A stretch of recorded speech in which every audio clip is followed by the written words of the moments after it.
O Partido Socialista non se vai opor, evidentemente, a que se desestime estes recursos, a que ten unha fundamentación legal polo informe, visto o informe do secretario municipal, inda que en algúns puntos non estemos de acordo con algunha observación, como por exemplo, nos creemos que está demostrado que, a pesar de que a denominación social sea diferente, creemos que o CIF é o mismo, está demostrado que é a mesma empresa, ¿no? a que optou por concursar para que se adxudique o contrato, ¿no? Bueno, máis alá diso, sí que no informe encontramos estas incongruencias, ¿no? por parte do secretario municipal, que tiña que decilo, pero o Partido Socialista xa o propuxo, ¿no? Nos propomos que o parking pase a mans públicas, pase a man do Concello e, sobre todo, que se utilice para darlle solución o tema do aparcamento, sobre todo cando se termine de construir o auditorio. Nos consideramos que é un sitio ideal para dar cobicho a eses usuarios desa instalación que se vai a abrir, ¿no?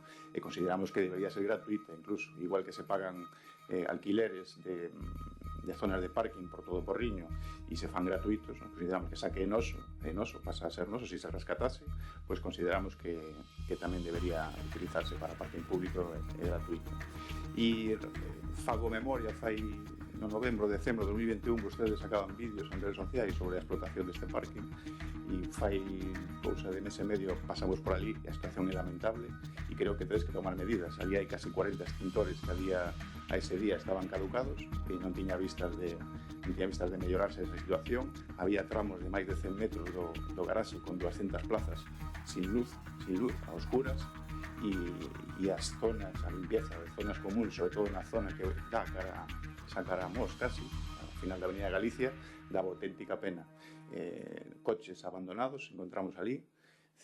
Eu creo que tedes que tomar medidas e poñervos duros con esta xunta, porque calquer día hai un incendio e non estamos cobertos, non